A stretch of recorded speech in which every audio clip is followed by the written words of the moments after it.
अस्सलाम वालेकुम। आज के इस प्रोग्राम में मुझे 3 मौज़ूआत पर बात करनी है। सबसे अहम मौज़ू तो कश्मीर के हवाले से, जहाँ पे ऑपरेशन मुसलसल जारी है। बहुत ज़्यादा लोगों के मारे जाने की इत्तलात हैं।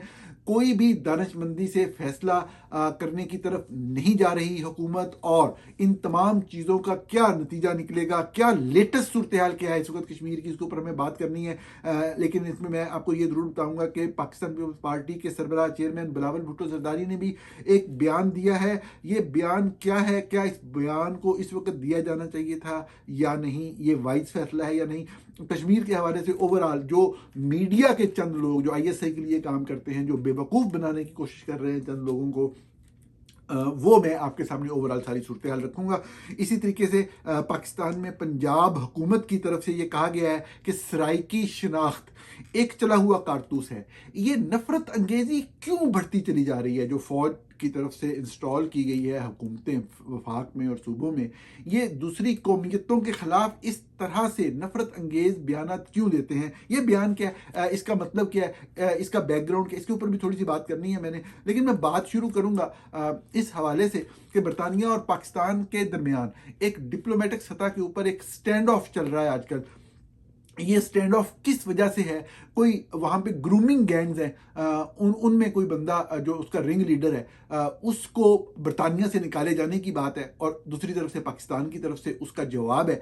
ये ग्रूमिंग गैंग्स क्या होते हैं, कैसे काम करते हैं, ये रिंग लीडर कौन था, इसको वापस क्यों बरतानिया करना चाहता है, पाकिस्तान क्या कह रहा है? कुछ बातें आप इस हवाले से सुन चुके होंगे, लेकिन मैं इसका ओवरऑल तजिया आपके सामने रखना चाहता हूँ। सबसे पहली बात तो ये है कि ग्रूमिंग गैंग्स जो हैं, इससे मुराद ये होता है कि आप छोटे बच्चों को जो है वो इतनी समझ जो नहीं होती, लेकिन साफ ज़ाहिर है वो इंसान होते हैं, उनके कुछ ना कुछ जज्बात बाद हवालों से होते हैं। तो आप उनको, बड़ी उम्र का कोई बंदा जो है वो छोटे बच्चों से गुफ्तगू में एंगेज करे और उनसे सेक्स से रिलेटेड बातें करे, और फिर उन्हें सेक्सुअल एक्टिविटी की तरफ ले जाने की कोशिश करे, एंगेज करे, जो कि किसी भी बच्चे की सेहत के लिए, जहनी सेहत के लिए, उसकी पूरी ज़िंदगी के लिए एक तबाह कुन तरीन चीज़ होती है। जो जराइम इंसान ने आज तक देखे हैं, उनमें से जो खौफनाक तरीन और ख़तरनाक तरीन जराइम है दो चार, उनमें से ये एक जुर्म कंसीडर होता है। ग्रूमिंग गैंग्स का ग्रूमिंग करना, छोटे बच्चों की उनको इस तरफ माइल करना, और इस हवाले से खुसूसन बरतानिया में, यूरोप के अंदर बहुत से वाक़यात हुए, दुनिया में दूसरी जगह पे भी होते हैं। पाकिस्तान में तो खैर इसको ऊपर कंसिडरेशन ही नहीं है, कि जो होता है होता रहे, कोई फ़र्क नहीं पड़ता, क्योंकि उस तरह से हम बतौर सोसाइटी जो है वो इस्टेब्लिश आगे नहीं चल सके। थोड़ा सा मजहबी पहलू को इस तरह का आता है कि इस तरह की चीज़ों को अहमियत ही नहीं दी जाती, गुफ्तगू को ही अहमियत नहीं दी जाती, और इसको कोई नॉर्मल ही समझा जाता है, कहा जाता है खैर है, इसमें कोई बड़ी बात नहीं है। लेकिन दुनिया इसको बदतरीन जुर्म के तौर पे कंसीडर करती है। खुसूसन यूनाइटेड किंगडम के अंदर, बरतानिया के अंदर इसके बहुत सारे इस तरह के वाक़यात हुए, और उसमें अगर आप रैशनली बात करें तो सच्ची बात यह है कि उसमें प्रोपेगेंडा का भी एक अंसर है। ग्रूमिंग गैंग के अंदर एक तासुर ये दिया गया कि साउथ एशियन या पाकिस्तानी जो हैं वो बहुत बड़ी तादाद में इन्वॉल्व हैं। मुझे भी शुरू में ऐसे लगा, क्योंकि मैं साफ ज़ाहिर है पाकिस्तानी लोगों का इस हवाले से जो सरगर्मियों में मुलव्वस होते हैं, मैं एक नाक़िद हूँ, और मैं खुद चूँकि पाकिस्तानी हूँ, मुझे बहुत सारी चीज़ों का बराह रास्त पता होता है, तो मैं तनकीद करते हुए बाद औक़ात ज़्यादा सख्त अल्फाज इस्तेमाल करता हूँ। लेकिन ये हकीकत है कि अगर आप ओवरऑल डाटा को देखें, तो जो बरतानिया के अंदर जो जराइम ग्रूमिंग गैंग के हवाले से हुए, इसमें तमाम तरह के लोग मुलव्वस हैं, तमाम कौमियतों के लोग मुलव्वस हैं। किसी एक कौमियत की तरफ इशारा करना या साउथ एशियन की तरफ जनरली भी कहना बिल्कुल गलत, बेबुनियाद और झूठ पे मबनी है। वाइट लोगों के अंदर भी ये वाला जुर्म जो है हमें मिलता है। पहली बात तो ये है। लेकिन जो पाकिस्तानी लोग रहे वो भी मुस्तकिल उनके नाम आते रहे, और अभी एक रिंग लीडर जो है, शब्बीर अहमद नाम है इनका, अच्छी खासी इनकी उम्र है, जिस वक्त ये क्राइम कर रहे हैं उस वक्त भी ये मोर देन 50 हैं या अराउंड 60 हैं जब ये इन जराइम में मुलव्वस पाए गए, जिसके शवाहिद मिले, साबित हुआ सारा कुछ, जिसमें छोटे बच्चों को, बच्चियों को जो है वो उनको ग्रूम किया गया और सेक्स की तरफ लाने की कोशिश की गई या लाया गया। अब मामला क्या है, वो तो केस का प्रोसेस तो सारा हो गया, जो मामला है अब उसमें बरतानिया ये चाहता है कि ये इतने गंदे, इतने गलीज, इतने बेहुदा लोग हैं कि हम अपनी सरजमीन के ऊपर इनका वजूद भी बर्दाश्त नहीं कर सकते, तो ये लोग जहां से आए थे वहां वापस जाएं। अब बात ये है कि ये लोग तो वहां पर आकर वहां के शहरी बन गए, कुछ लोग तो ऐसे जो पैदा ही वहां हुए होंगे, कुछ लोग जो ऐसे हैं जो यहां से वहां गए और वहां पे अपनी जिंदगी का एक बड़ा हिस्सा गुजारा और वहां पे उनके शहरी बन गए। अब ये जुर्म या तो सिर्फ यहां से आ रहा हो फिर भी है, जब आपके अंदर भी जुर्म मौजूद है और आपके अपनी वाइट पॉपुलेशन के अंदर फिर भी लोग उसके अंदर इन्वॉल्व पाए गए हैं, तो आप इसको किसी एक मुल्क के साथ अनेक्स नहीं कर सकते। मैं ज़ाती तौर पे ये समझता हूँ, भरपूर नाकेद होने के बावजूद रियासत पाकिस्तान का और पाकिस्तानी सोसाइटी का, क्योंकि मजहब का सहारा लेके वो इस तरह की बात चीज़ों को जस्टिफाई भी करते हैं, लेकिन फैक्ट्स यही बताते हैं कि बरतानिया में जो मामला चल रहे हैं उसमें चीज़ों को एग्जेजरेट करके थोड़ा सा गलत डायरेक्शन में पेश करने की कोशिश की जाती है चंद लॉबीज की तरफ से, जो कि गलत है। सच जो है वो यही है कि दूसरी तरफ के लोग भी मुलव्वस होते हैं, दूसरी कौमियतों के लोग भी मुलव्वस होते हैं। ये अलग बात है कि अभी ये जो रिंग लीडर सामने आए हैं और इसके अलावा और चंद प्रोमिनेंट लोग जो हैं वो पाकिस्तानी हैं। अब क्या बरतानिया का ये कहना कि आप इस शबीर अहमद को, ग्रूमिंग गैंग के रिंग लीडर को आप उधर ले जाएंगे, दुरुस्त है या नहीं है? मैं ज़ाती तौर पे समझता हूं कि नहीं, दुरुस्त नहीं है, क्योंकि आपके अपने लोग थे, आपकी अपनी सोसाइटी में ये सब कुछ हुआ। तो बेहतरीन ये मुमकिन कैसे है कि जब आप एक जुर्म को इंसानियत के बदतरीन जराइम में करार देते हैं तो वो बंदा रहा कैसे हो रहा है? पहली बात तो ये है कि आप बिल्कुल किसी जजीरे में, किसी ऐसी जगह पे ऐसे लोगों को तो इंसानी माशरों में रहने की इजाज़त होनी ही नहीं चाहिए।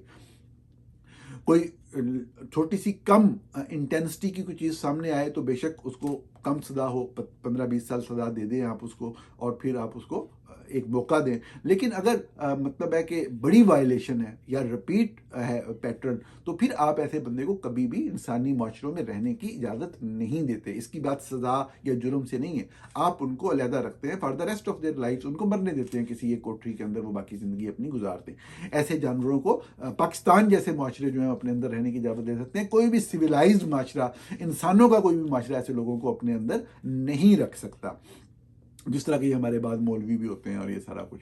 तो अब बात ये है कि बरतानिया का क्या ये मुतालबा दुरुस्त है? मैं तो समझता हूँ कि दुरुस्त नहीं है। अब इसमें प्रॉब्लम कहाँ पे आती है? प्रॉब्लम यहाँ पे आती है कि जो पाकिस्तानी है, आगे से पाकिस्तानी हुकूमत, अब पाकिस्तान में हुकूमत है नहीं, ये आपको पता है कि फौज के इंस्टॉल किए हुए चंद पपेट्स बैठे हैं।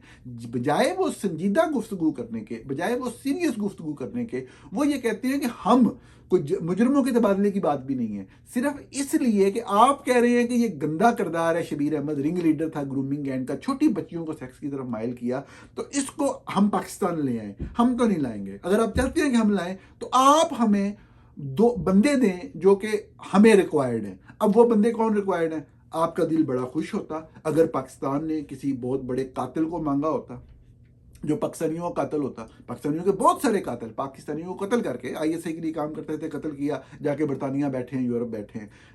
पाकिस्तान ने वो कातिल नहीं मांगे। कोई लुटेरा, कोई पाकिस्तान से दौलत लूट के सरकारी ओहदों में फाइज रहा हो और जाके बरतानिया में वो किया हो, तो पाकिस्तान मांगे जी हमें दौलत भी दे दें, या वो बंदे अगर वहाँ पे मौजूद है तो वो हमारे हवाले कर दें। नहीं, पाकिस्तान ने ये बात नहीं की। पाकिस्तान ने चंद पॉलिटिकल डिसीडेंट्स को मांगा है, जो पाकिस्तानी फौज पे जनरल आसम मुनीर के इख्तियार के ऊपर तनकीद करते हैं, उनको मांगे। अब उसमें जो स्काई न्यूज़ ने एक रिपोर्ट किया उसके मुताबिक जो है वो 2 लोग सरे फहरिस्त हैं जिनको मांगा गया। एक तो कोई रिटायर्ड फौजी अफसर हैं जो कि जब पाकिस्तान में थे आईएसआई के लिए काम करते थे और पाकिस्तानियों पे, पाकिस्तानी शहरियों पे हमले करते थे, जिस तरह के आईएसआई का बुनियादी काम ही ये होता है। अब वो मतलब किसी भी वजह से शायद कोई दूसरे साइड पे हैं और जो उनकी साइड है वो ताकत में नहीं है, तो वो मतलब है कि बाहर बैठे हुए हैं और ये उनको मांग रहे हैं। जो मौजूदा साइड है इस वक्त इक़्तिदार में, वो कह रही है जी वो फलां रिटायर्ड फौजी अफसर को हमारे हवाले करें। एक तो ये बात भी गलत है, वो बंदे सही था, ये गलत था, उनका मादी जो भी था वो अपनी जगह पे है, लेकिन इस तरह से मांगे जाना ये एक पॉलिटिकल केस है। At the end of the day आप किसी से एग्री करें, डिसएग्री करें, पॉलिटिकल व्यूज थे जो माजी में भी उन्होंने किया, वो उनका धंधा था, कारोबार था, फौज के लिए ही कर रहे थे ना। तो बात यह है कि पाकिस्तान का उनको मांगना, या तो पाकिस्तान ये कह के मांगे कि ये इंसानियत के खिलाफ क्राइम करते थे, ये सोशल मीडिया पे बैठ के ये लोगों की माओ बहनों बेटियों को गालियां निकालते थे, तो ये इनके क्राइम है, हम इनको लेना चाहते हैं, तो कोई बंदा आपके साथ भी खड़ा हो। आप तो इसलिए कह रहे हैं जी आसिम मुनीर साहब के खिलाफ वो बात करते हैं, तो ये तो गलत बात है, नंबर 1। नंबर 2 जो नाम है वो नाम है शहजाद अकबर साहब का। शहजाद अकबर साहब जो हैं ये बेसिकली कानूनी माहिर हैं, ये लीगल एक्सपर्ट हैं और बतौर वकील के इस्लामाबाद के तमाम सहाफ़ी इनको जानते थे, ये नैब वगैरह से भी मुंसलिक रहे, इनकी बड़ी अच्छी समझ है कानूनी मामलात की भी, करप्शन से रिलेटेड मामलात की भी। उनके जो पॉलिटिकल नज़रियात हैं, सोच है आजकल, मेरा उससे कभी भी इत्तेफाक नहीं रहा, लेकिन जो उनकी प्रोफेशनल साइड है, मैंने हमेशा उनको एक प्रोफेशनल बंदा पाया, बल्कि मैं अमूमन उनके बाद ऐसे काम है जिसकी वजह से उनको हीरो कहता हूँ। मेरे पास दोस्त हैं, वो मुझे जब भी मैं उनको हीरो कहता हूँ मुझे फ़ोन करके कहते हैं, ये आप शहजाद अकबर साहब को हीरो क्यों कह रहे हैं, वो कहाँ से हीरो हो गए, उन्होंने कौन सा हीरो वाला काम कर दिया। अब जब मैं उनसे क्रॉस क्वेश्चन करता हूँ कि आप मुझे बताएं कि मैं उन्हें विलन क्यों कहूँ, मुझे कोई रीज़न दे, मेरे तो कोई मामे चाचे के पुत्र नहीं है, आप मुझे कोई रीज़न देंगे, कोई जस्टिफाइड रीज़न होगी, कोई एविडेंस होगा, तो मैं अगले वीलॉग में बैठ के जो शहजाद अकबर साहब से एक दफ़ा बात करके उनका मौक़िफ़ लेके तो मैं तो वो भी पढ़ के सुना दूंगा। मेरा तो कोई ऐसा मामला नहीं है। मैंने तो जो देखा है, कुछ काम ऐसे उन्होंने किए हैं जो पाकिस्तान की तारीख में और लोगों ने नहीं किए, चाहे उनका मोटिव ये हो कि वो एक पॉलिटिकल पार्टी से अलाइंड थे और जो उन्होंने काम किया वो उस पॉलिटिकल पार्टी के डिफरेंट उसके मुखालिफ लोगों के बारे में था। लेकिन मेरा मामला फैक्ट्स के ऊपर, एविडेंस की स्ट्रेंथ के ऊपर है कि एविडेंस कितना स्ट्रांग है किसी भी चीज़ में। पाकिस्तान के खिलाफ इकदामात को सामने लाना हर बंदे के बस की बात नहीं होती, जो लाते हैं हमें पता है, फिर वो किस तरह भुगतते हैं, क्योंकि हम खुद भुगतते हैं तो हमें पता है। तो ये बात है कि शहजाद अकबर साहब जो है,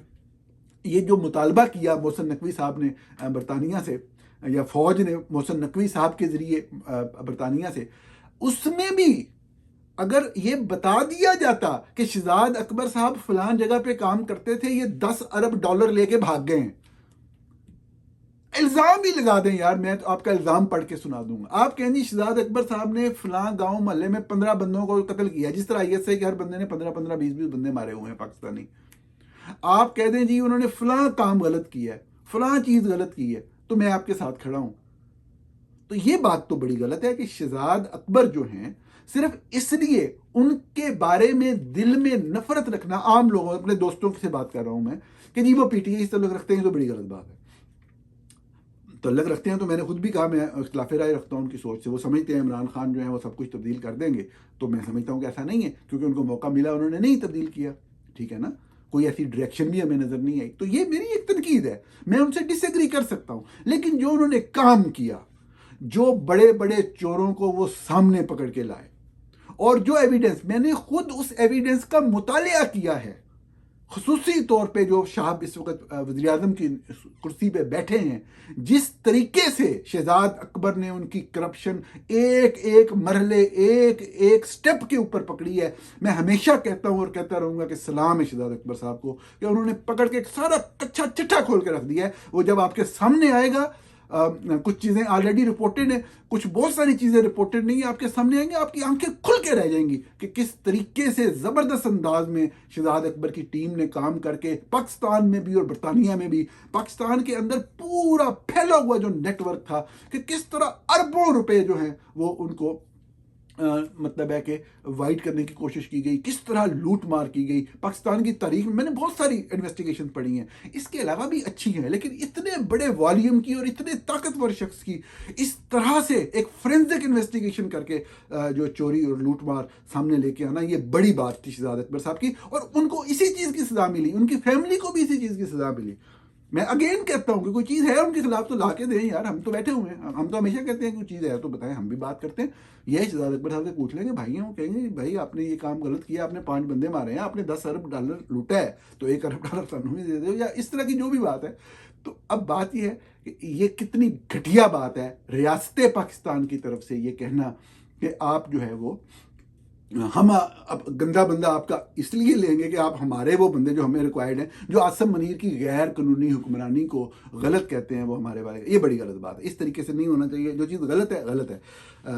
और अगले मौजू पे चलते हैं, और ये मौजू जो है ये सराइकी शनाख्त के हवाले से, ये आप देख रहे होंगे, ये मोहतरमा मेरे लिए काबिल एहतराम है। मैं तमाम ख़वातीन जो कि सियासत के शोबे में, मैं उनका एहतराम करता हूँ, इख्तिलाफ राय होता है, और मैं इख्तिलाफ राय का इज़हार भी एहतराम से करता हूँ। मैं इस पे इनकी शख्सियत पे बिल्कुल बात भी नहीं करूँगा।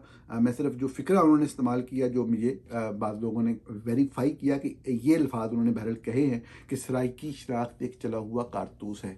ये बात ये की जाती है, जो इस तरह बाद एस्टेब्लिशमेंट के पैदा किए हुए चंद टट्टू-फट्टू आपको नज़र आते हैं चलते-फिरते, जिस तरह फवाद चौधरी वगैरह हैं। वो ये कहते हैं, वो तस्लीम ही नहीं करते एक्ज़िस्टेंस ऑफ मतलब एक कौम, जो सराइकी लोग हैं, उनको वो तस्लीम ही नहीं करते, कहते हैं ही नहीं, वो कहते हैं ये तो जो एक लहजा है पंजाबी का, एक पूरी ज़ुबान है, एक पूरा लिटरेचर, एक पूरा कल्चर, एक पूरी सदियों पे मुहित हिस्ट्री है, वो उसकी एग्जिस्टेंस से इनकार करते हैं कि है ही नहीं, सिरे से ही नहीं है। ये पंजाबी माइंडसेट है, ये कोलोनियल माइंडसेट है।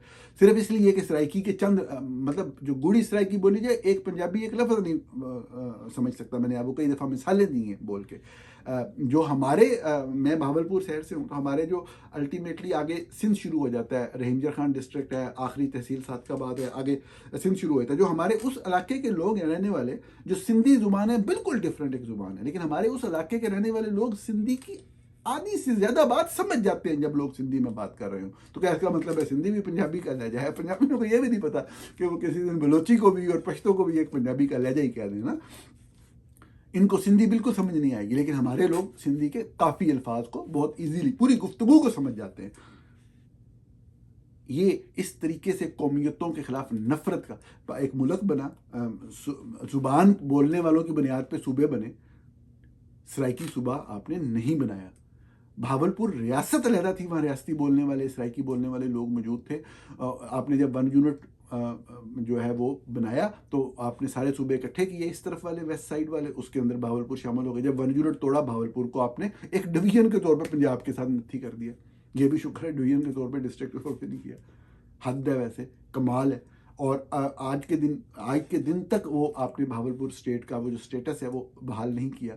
आप आज तक सराइकी सूबे को तस्लीम करने को तैयार नहीं हैं। झूठे बेबुनियाद आप वो बातें करते हैं, और आप उनकी कौमियत की नफ़ी कर रहे हैं कि वो एग्जिस्ट ही नहीं करते सिरे से। वो नफरत करते हैं तख्ते लाहौर से, और आप कह रहे हैं जी कि ये चला हुआ कारतूस है और ये क्या बात है।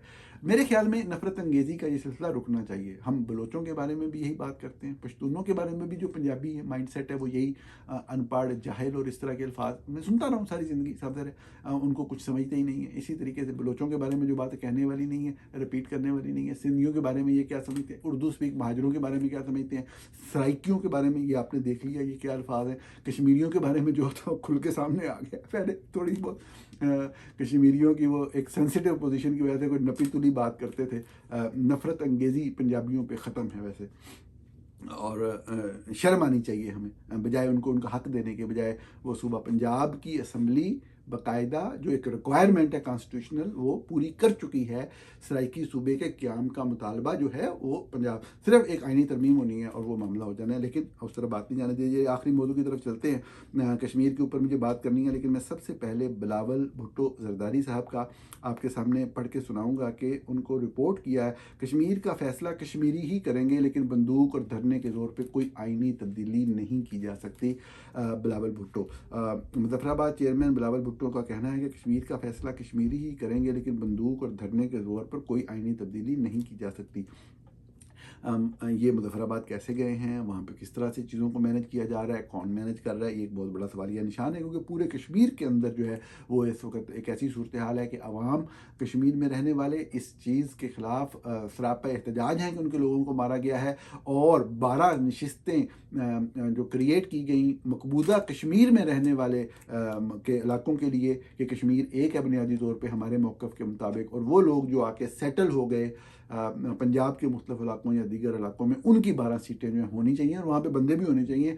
और वो बंदे साफ ज़रा पंजाब में रहने वाले ISI खुद लेके आती है, वो वहाँ पे हुकूमत बनाते हैं, बनाने में बुनियादी किरदार अदा करते हैं, उन्हीं की हुकूमत होती है। और वो जो लोकल लोग हैं उनका फ्रेंचाइज़ का हक ही चला जाता है।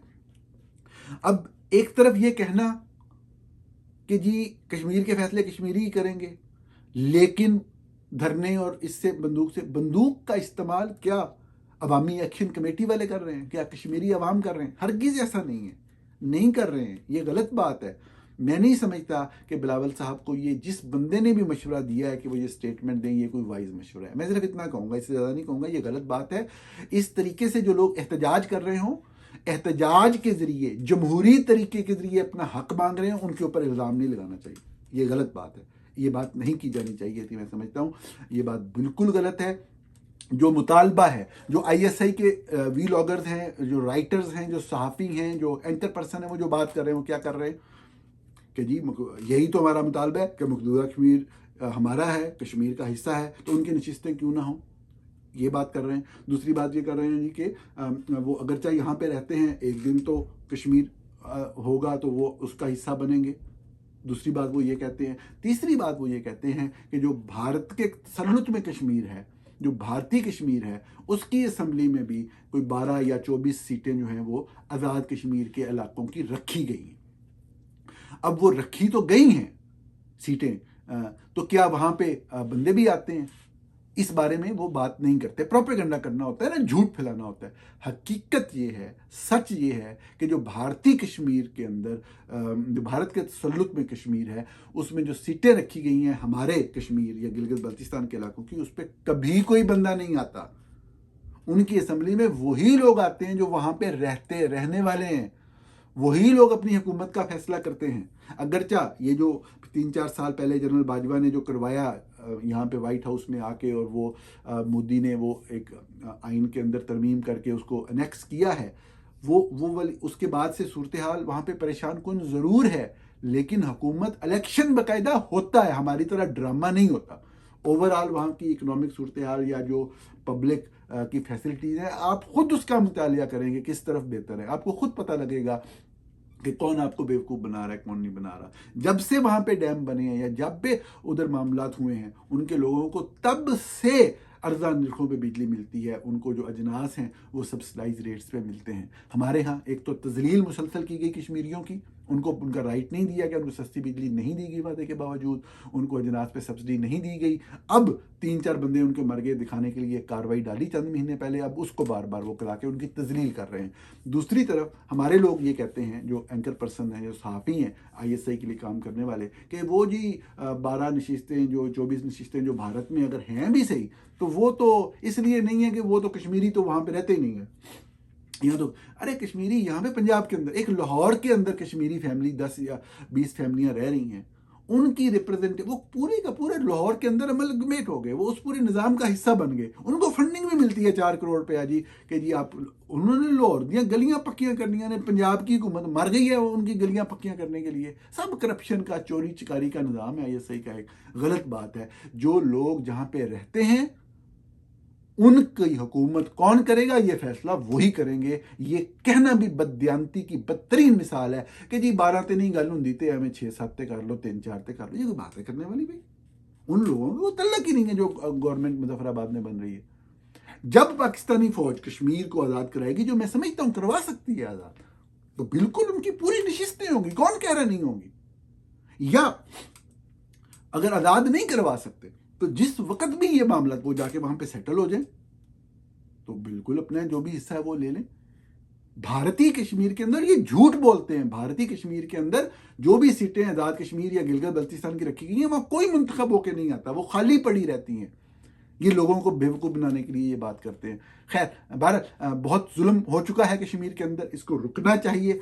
अवामी एक्शन कमेटी का ये मुतालबा बिल्कुल जायज़ है। अगर चाहे ये मुतालबा अब मान भी लिया जाए, मैं इस चीज़ से इत्तफाक करता हूँ कि अब बात वापस नहीं आएगी, लेकिन फिर भी भारत, पाकिस्तान की बेहतरी इसी में है कि अपनों को अपना समझा जाए, और दुश्मनियाँ, हर बंदे को अपना दुश्मन बनाना, और हर नॉन पंजाबी को जो है वो, पर पंजाब के पंजाबियों को ही सिर्फ पाकिस्तानी समझना, ये रवश बंद होनी चाहिए। नाज़रीन, प्रोग्राम देखने का बहुत शुक्रिया।